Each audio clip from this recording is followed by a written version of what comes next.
Hey everyone, Mr. Happy here, and in this video we'll be doing a breakdown on the summoner job changes coming in Endwalker. This information is fresh out of the latest media tour that I had the privilege of attending, but bear in mind everything in this video is still subject to change before Endwalker's release. I won't be focusing too much on potencies here, minus one little section, so you've been forewarned. Also, there is a playlist in the description and from clicking the I in the top right corner to check out all of my Endwalker job change videos. With that, let's get started. So Summoner is Endwalker's bonus third new job. You wanted a new caster? You got a new caster. It is a complete identity and gameplay adjustment from what it was before. Focus more on frequently summoning and executing follow-up skills and completely removing the damage over time aspect of the job. So for the basics, you do still have your Ruin spells. Ruin 1 upgrades to Ruin 2, upgrades to Ruin 3 now though, as opposed to Ruin 2 being a separate button. Ruin 4, however, is still its own separate button once you unlock it. Now Ruin 3 is going to be your basic filler option, and will transform into other skills during certain time frames. The base Ruin 3 also has a 1.5 second cast time at base, so you always have time to weave on this job. Ruin 4, however, you'll cast much more infrequently, and we'll get into that in a bit. Do note that Ruin 4 does deal AoE damage now though. You'll also have Outburst as your basic AoE filler spell, which will eventually upgrade into Tri-Disaster. Now you can still summon Carbuncle, but it will no longer attack, instead just allowing you to execute a couple of different actions. The first one is Radiant Aegis, granting the summoner a large damage absorbing shield. This basically used to be the Titan Eggy skill, but with the changes, it's now a standard skill that holds 2 charges with a 1-minute recast. Carbuncle can also execute Searing Light, increasing everyone in range's damage by 3% for 30 whole seconds on a 2-minute cooldown. It can only be done while Carbuncle is out, so bear that in mind as we go into their other summons and functions. You'll need to make sure to do this specifically in the timings when Carbuncle is out, and you probably don't want to try to cut it too close to another summon. Summoners also maintain their Ether Flow mechanic. Energy Drain and Energy Siphon act as your single target and AoE off globals that generate 2 Ether Flow, but it's on a 60-second cooldown now, as opposed to 30 seconds from the previous expansion. However, with the dots gone, Fester now just deals single target damage and consumes Ether Flow, and Pain Flare is an AoE that consumes Ether Flow. Drain and Siphon also grant 1 stack of further Ruin, allowing you to use Ruin 4 once you've unlocked it at level 62. This singular use lasts a whole 60 seconds before it wears off, so once per minute you'll have this bonus instant cast for movement and damage. From this point on, the job becomes a totally different beast. At level 6 you learn Ether Charge, which is actually a low-level version of Dreadworm Trance that can be activated once a minute approximately. It's adjusted for spell speed. The skill is on the global cooldown, which does mean Dreadworm Trance will be later when you unlock that as well. When this effect ends, it grants you Arcanums, which lets you bring forth additional summons, dealing damage and altering the summoner's gameplay slightly. At the lower levels, this lets you summon Ruby, Emerald, and Topaz Carbuncle. As you level up, these upgrade into Ifrit, Garuda, and Titan Eggy, and at level 90, they become Ruby Ifrit, Topaz Titan, and Emerald Garuda. This allows the job's mechanics to stay consistent even at the earliest levels of Arcanist as a new player, and just gradually upgrades and updates as you level up. You'll also get Astral Flow at level 60, which transforms into a different powerful skill depending on which trance you're in or which Arcanum you've most recently activated. You'll want to make sure you use these before swapping Arcanums or trances. To complement these summonings, the job has the Gem Shine and Precious Brilliance spells. When an Arcanum is used, it also generates stacks of attunement to that element that can then be used on Shine and Brilliance. These skills transform into unique variations depending on which attunement you currently have. You'll have to use all of your attunement stacks for an element before you can activate another Arcanum. Shine is for single target spells, and Brilliance is for AoE spells. For Ruby Ifrit, you'll gain 2 stacks of Fire Attunement, and Gem Shine and Precious Brilliance will become Ruby Right and Ruby Catastrophe. These spells have long cast times but hit incredibly hard. Astral Flow becomes Crimson Cyclone, which dashes towards the enemy and deals AoE damage with fall off after the first target. It then becomes Crimson Strike, which just slams the opponent again for more AoE damage. These Astral Flows are both on the global cooldown. For Topaz Titan, you'll gain 4 stacks of Earth Attunement, and Gem Shine and Precious Brilliance will become Topaz Right and Topaz Catastrophe. These spells are instant cast and also provide the buff Titan's Favor, which is then used on Titan's Astral Flow, Mountain Buster. This attack deals AoE damage and consumes the Titan's favor buff, and basically acts as an off-global you'll use between every Shine or Brilliance. For Emerald Garuda, you'll gain 5 stacks of Wind Attunement, and Gem Shine and Precious Brilliance become Emerald Rite and Emerald Catastrophe. These attacks are instant and incur a 1.5 second global cooldown, feeling similar to Machinist's Hypercharge. Astral Flow for Garuda is Slipstream, which deals some initial AoE damage and leaves behind a Wind Puddle that deals damage over time. It has a very long cast time and incurs an even longer recast for your global cooldown. Now, since we kind of rolled from Ether Charge into the Arcanums, we kind of skimmed over Dreadworm Trance and, of course, Firebird Trance. Dreadworm Trance comes first like it did in Shadowbringers, but now, once you hit level 70, Bahamut and his Trance are one in the same. Remember again that Summon Bahamut is still an evolution of Ether Charge, and thus is on the global cooldown.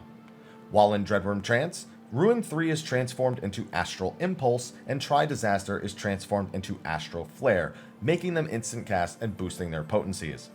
You also have Enkindle Bahamut, which allows you to unleash an Akmorn from Bahamut off the global cooldown on an 8-second cooldown, as opposed to the 10 seconds from Shadowbringers. Basically, you'll use it twice per Bahamut summon to deal high AoE damage. Astral Flow also transforms into Death Flare, which functions similarly to the way it did before, dealing large AoE damage. Once Dreadworm Trance has expired, you'll get your 3 Arcanums and the Summon Bahamut button will transform into Summon Phoenix, again on the global cooldown and again with a 60-second cooldown before spell speed adjustments. This will change Ruin 3 into Fountain of Fire, and Tri-Disaster into Brand of Purgatory, making them instant cast and boosting their potencies. Enkindle Bahamut also transforms into Enkindle Phoenix, allowing you to activate Revelation to deal high AoE damage. Now, Phoenix's Astral Flow is actually a utility spell in that of Rekindle. This allows you to target yourself or an ally and heal them for a little bit, while also granting them the Rekindle buff. When Rekindle expires, or any player with its effect falls below 50% HP, they will receive a light heal over time for 15 seconds. Oh, and the Phoenix itself does still have Everlasting Flight, the AoE regen for just having it summoned, so it's leaning hard into this healing identity during this phase. Now, on top of all of this, Bahamut and Phoenix were changed to now automatically attack targets when summoned, as opposed to attacking when you cast a spell. It does seem like the initial summoning doesn't allow them to attack briefly, and that executing Enkindle does stop them from auto-attacking briefly, so I wonder if there ends up being any finicky optimizations to ensure that you get the most number of autos while still landing 2 Enkindles. Oh, and I guess I should mention that they still have Physic. Thanks, 2.0 class design. Now, in case you're wondering about the traits, they all pretty much just constantly upgrade the various summons and skills that you're getting, so we've kind of already covered them all when talking about the skills themselves. You do get one at level 84 that boosts your potencies a bit, and at level 86 is when you can actually start astral flowing your other summons, ones other than Bahamut and Phoenix. So until you reach those levels, it might not be exactly as I've described, but I've basically given you the description of the job at level 90. So this was just a quick opener I threw together. I'm not a summoner main, but granted, with the changes to summoner, I don't think that really disqualifies me at this point. So I threw this together real quick, and I'll be looking for summoner mains who spend way more time doing this and are experts in the matter to put something together that's probably a little more correct. Now, in this, I have a pre-pull pot and a pre-pull Ruin 3, and I'll explain the pre-pull pot in a second, because technically there is a space to do it, but I'm deciding to do it here. So you'll pot before the pull, and then you'll Ruin 3, and you want to land that first Ruin 3 right as the boss is being pulled, and then immediately Energy Drain. Then after that, Ruin 3, and then Searing Light. Searing Light lasts 30 seconds, and it seems that's because of the intention to make it hit everybody's burst windows, but still to cast it really early in the opener. They know that you're going to be going into your Summon Bahamut real quick, and then after that you'll Summon Titan, and there's just not a lot of windows to actually activate it, so they made it so it works from a really early OGCD. Now, after that, I have the Ruin 4 proc that we got from Energy Drain, and this is the thing that I've been kind of back and forth on. Originally, I had this as a Ruin 3, and then I would pot after this, so that way my pot would hit all of Summon Bahamut, it would hit all those Topaz Rites, and it might miss the Mountain Buster at the very end. But it would also clip my GCD, and that I was a little bit worried about. So those are the two variants, I suppose, that I could see to this, is not potting pre-pull and instead potting after this 3.5 GCD. Heck, you could still even just do a Ruin 4 here, and then pot after the Ruin 4, to make sure you don't clip. So really, I think those are the two options with the pot timing here. So either pre-pull or where the Ruin 4 is right now. You could also save the Ruin 4 and use it for movement later. I think that's perfectly viable, even with all the movement that Summoner has. But I don't know, this just made sense to me, so I'm curious to see if that'll work out. The rest of the opener just seemed really standard to me. You summon Bahamut, you don't do any damage on that GCD where you summon Bahamut. He doesn't do anything when he comes out, and we're not going to instantly activate Enkindle Bahamut either. With Enkindle Bahamut only being 8 seconds now, it has a little bit more leeway to be, put a little bit later into your summoned Bahamut and Dreadworm Trance.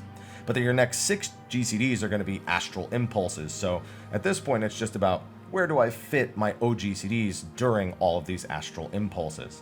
So right after the first one, if you have a ninja in the group, that should be the approximate trick attack timing. And then after that, you can actually Enkindle Bahamut after the second one. Now, because it's only 8 seconds, again, you have that freedom. So you can see if we jump down 3 more Astral Impulses, you can Enkindle Bahamut there. I was a little concerned about that maybe ghosting because it is the second to last GCD, and pets classically haven't been too responsive.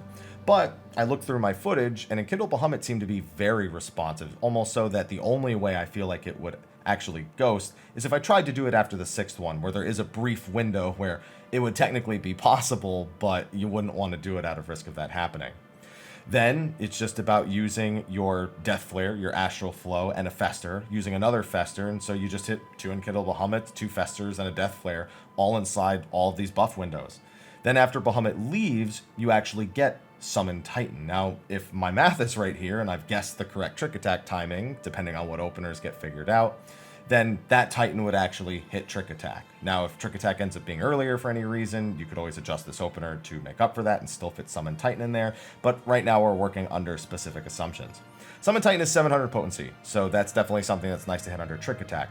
Now, in case you're wondering why Summon Titan, looking at the potencies for each of the primals, and especially their potency per second, which is on the Mediator build and not final, it looks to me like Titan has the highest potency per second of all of the summons, an ironic twist to his role over the last several expansions. Topaz Right was 330, Mountain Buster was 150, so every GCD is essentially 480 potency. Ifrit does 430 potency per GCD and has 4 GCDs, so that's of course going to be a bit of an issue, and on top of that, 2 of his GCDs are longer, so unless you actually swiftcast one, then the potency per second is even lower. Then Garuda has a very long cast time. You'll probably swiftcast that, but it still has a really long off global as well. Kind of a surprise that I hope gets adjusted. But then the rest of them are just really low potency, only 230 potency each, and even though you get 5 of them, that just doesn't make up for the difference. So if all of this fits, you'll hit a lot of this in Trick Attack window and buff windows and in your pot window. Again, I'm really thinking about that pot being later so it catches all those Topaz Rights and potentially misses the Mountain Buster, but honestly, if it might even be possible to still hit that, especially if you have any amount of spell speed. But I mean, this just seems really basic. Again, not a summoner main. I haven't had that much time to work this out, so I'll definitely wait for the summoner experts to see if there's any sort of difference that they can find, some other way that you can optimize this. Of course, maybe some fights this just doesn't work out. Maybe you need to get Ifrit done early because there's just not a lot of good opportunities to use him in the time between Summon Bahamut and Summon Phoenix. Maybe that's the same with Slipstream, where you have to start dedicating Swiftcast to that stuff, which could be kind of risky in progression rating or in any sort of situation where you're kind of trying to save your Swiftcast for people who die.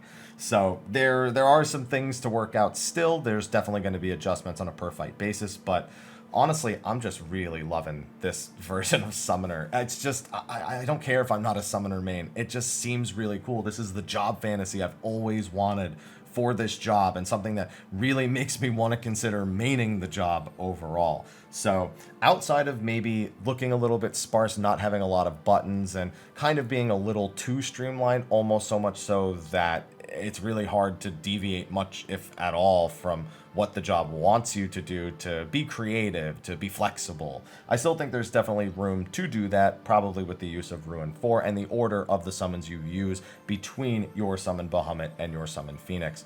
Either way, I'm really curious to see how everyone else feels about this version of Summoner. Definitely put it in the comment section of the video below. And with that, thank you for watching. Be sure to like, favorite, subscribe, and share, and stay tuned because we have all the other Endwalker job change videos coming out as well. Anyway, thanks again, and until next time, take care.